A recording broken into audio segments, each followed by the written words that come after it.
5 years ago, I met Lorene. Lorene, a professional dancer, instructor, and composer, expert in producing elaborate shows with multiple dancers. She was tall and dancing ensured her figure was amazing. You can imagine a young Jennifer Lopez for reference. I met her at one of her shows. I was walking out of the men's room when I saw her coming out of the ladies' room and saw her slip. I was fast enough to catch her and ensure that she does not fall. However, I was good enough to make her fall for me. It was magical, and we started dating soon. 2 years later, we got married. I changed my job to ensure that Lorene do not have to give up her job, and we bought a house close to her studio. After a year, I asked Lorene if we can have kids. It was not a topic that she was interested in. She did not want to have kids as it may put her career in jeopardy. I tried to reason with examples from the music industry, but she sought them down, although I did not agree with her but decided to delay this as we were still young. "When do I get the invite for you next, Joe?" I jokingly asked her. "You need to pay this time. You have misused your authority as my husband to get free tickets." She smiled. "Do I pay in cash, or can I make the payments by other means?" I smirked. She took my hand and dragged me to the bedroom and kissed me hard. I wasted no time to make my payment. An hour later, I asked her, "So I get my tickets, right? You have a free pass, my love." She smiled and kissed me. "Saturday night, 7 p.m. Be there, and this time you have front row seat." She got up and went in the shower. Saturday evening, I was right there on time, and this time, as promised by my beloved wife, I had the front row seat. To my left seated a man, dressed in a white, sweet floral shirt and gold chains around his neck, more akin to a blonde version of Tony Montana. I checked him top to bottom and then moved my attention to the dance. 2 hours later after the show, it was time for the crew to come up on the stage for the audience appreciation. As my beloved wife walked out, my heart beat faster. She was looking amazing. The man seated next to me got up and started clapping.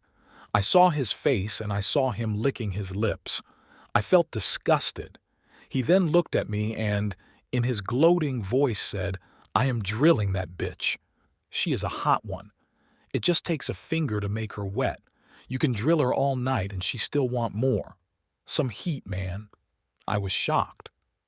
For a moment I felt that he is talking about someone else, but his eyes were fixed on Lorene. For a moment I felt that he was lying, but the seeds of suspicion were planted. I stood there, and for a few minutes I could not hear any sound, just a faint ring in my ears. I walked out of the theater and almost fainted when fresh air hit my lungs. I never had such an experience. I went home alone and waited for Lorene. I checked her car's location via LoJack. She was 15 miles away from the theater. She did not arrive till 4 a.m. I was in my bed, and she came in and just hugged me from behind and whispered, "I love you." I felt the warmth of her arms, but it soon turned the fire from hell as I remembered the guy from the theater. Next morning, I woke up early and went out to work. I work as an accountant at a local financial firm and make a decent living from there. I reached office early and started working. I finished my work by lunch that day and asked my manager for a day off. I left office and went to my friend Dusty, Staff Sergeant Dustin Smith, a former Ranger and an intimidating figure in the Army. A real-life coconut, hard outside, soft inside. I pulled him out of a burning Humvee in Iraq. Time to call in a favor.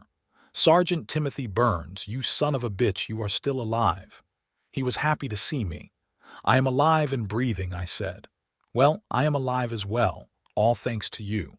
Now, tell me you did not get discharged for being a stubborn espy."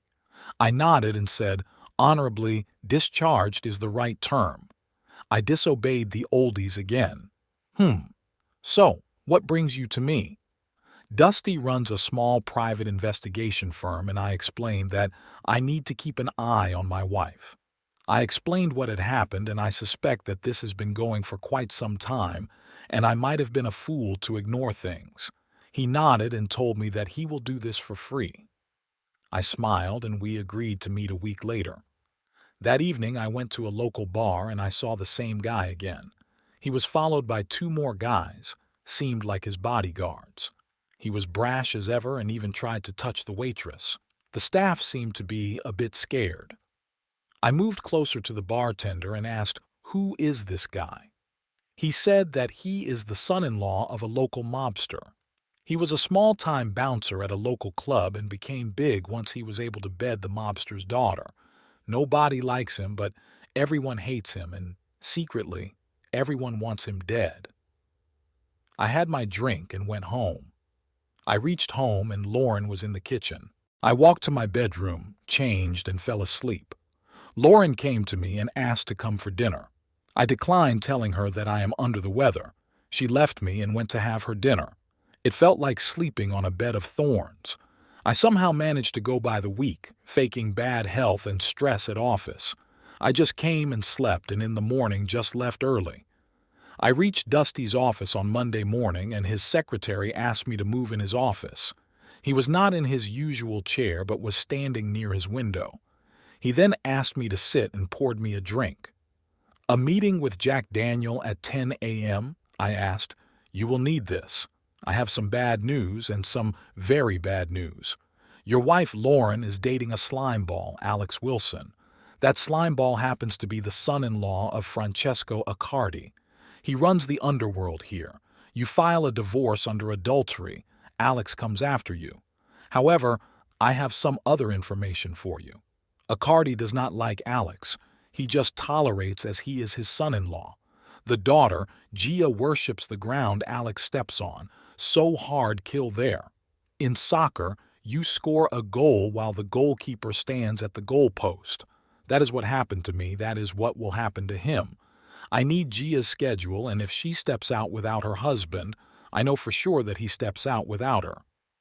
Dusty then put a big folder and one USB drive on the table. "You need this." I collected everything and went to my office. In 2 hours, I got the call and Dusty told me that Gia is sitting at a local cafe with a friend. I called my manager and informed of a family emergency and left office. I reached the cafe and found only 2 women sitting there. "Gia Accardi, can I have a moment with you? I need to discuss something important with you." She looked at me and said, "Wilson, it's Gia Wilson. I need to speak to you in private. It's urgent. You know who you are talking to, right?" I nodded. "Okay." The other woman moved to a different table. "My name is Timothy Burns. I am an accountant and your husband Alex Wilson is having an affair with my wife. Here is the evidence for reference." I placed the folder on the table and pictures of Alex with my wife were right in front of her. I can see it in her face as it turned red and she was barely holding her tears. I worship the very ground he stood on, and this is how he repays me. He has a lot of answering to do. I can share a copy of the evidence if she wants to file for a divorce. She smiled and said, "Divorce. He needs to live to stand in for a divorce hearing." I got up and started to walk out. She called my name and asked, "Do you love your wife?" Before I could answer, "Show her love. You may not get a lot of time with her." I felt a cold sweat run down my spine. Did I condemn Lorene to death? I went out and rushed to my home. I saw a big Cadillac in front of my driveway. I knew what is going on. I parked my car and rushed inside. I reached my bedroom and pushed open the door. I saw Alex on top of my wife. He looked at me and said, "Get out before I kill you." "Try me, bitch," I sneered. He lunged towards me and tried to punch me in the face. I grabbed him and threw him out of the room. As he was getting up, I kicked him down the stairs. He tumbled down and lay there on the ground. Lorene was screaming to stop it. "You will kill him." I looked at her and said, "Worry about your own safety, woman." I went down the stairs and kicked him hard between his legs. I got down, held his head with my hands, started punching him on his nose. As I was punching him, I heard a man scream, "Stop or I shoot." I looked up and saw a man holding a gun at me. I got up and moved back. In seconds, 3 more men entered and then an old man walked in.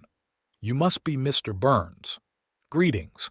I am Francesco Accardi and I am here to collect Mr. Alex Wilson and Mrs. Lorene Burns. You can take this piece of trash, but my wife stays. I was not asking for your permission, Mr. Burns. I was merely informing you. I said she is not leaving this house. As long as she is my wife, she belongs to me, and no one dare try to take her away. Not your wife. All right, I can wait, but eventually I will collect her. Within a few seconds, they had picked up Alex and left. I sat down at a chair and closed my eyes. A few moments later, Lorene came down and sat near me. She was sitting at my feet, crying. I held her face up and asked, why and how long? He was charming and powerful. I had a moment of weakness, and then it just went on. It has been 6 months. Please forgive me. I'll do anything and do whatever you ask for. You broke your vows on my trust. I cannot continue like this. I need a divorce. I got up and left the house. I made a phone call to Dusty and asked for a final favor. He obliged. In the next few days, I met an attorney and started the divorce process. I personally served the papers to Lorene. She started crying and stated that she will not divorce me and will contest the divorce till the end of time. You said that you will do anything to save our marriage. I cannot trust anymore, and if I have to stay with you, I need to build that trust again. We need to start again from the scratch like strangers. That cannot happen if you are my wife.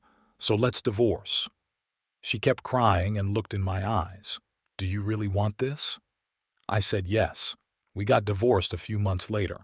The day I got my freedom, I got a call from Lorene to come to the house. Something in me was dying that day. I gathered myself and went to meet her. I entered and saw her sitting on a chair. I thought you left to be with your mother, I asked. She stood there silently. I was walking to her when suddenly a few men walked in through the door. They were followed by Francesco Accardi. I have come to collect your ex-wife, Mr. Burns. I looked at Lorene. She was already looking at me. I know you wanted this. I am doing this for you. A tear rolled down her cheek and my heart sank. There is a folder in the bedroom. Please check it. She walked towards Francesco, and as she walked out the door, I saw her eyes. In a few seconds, they were gone. I walked up the bedroom and saw a folder and a letter. I opened the letter. Dear Tim, I know I broke your heart in my marriage vows. I made a mistake and I must face the consequences of my action. I know Francesco Accardi told you that he will come for me once I am not your wife. I saw through your lie the day you asked for a divorce. You cannot lie. You are too innocent for that. I promise to do what you told me to, even if it costs me my life. I forgive you. I want you to live a long life. I'll wait for you in the afterlife. Yours truly, Lorene Burns. The folder contained Lorene's house deeds, bank details, insurances. She had transferred everything to me. My heart sank. What have I done? I rushed out but could not see anyone. They were gone. That evening in the news, they informed that they found 2 unidentified bodies. They were burnt beyond recognition, and one was a male and the other a female. It has been 10 years since that fateful day, and I still endure the punishment that Lorene put me through. I still live.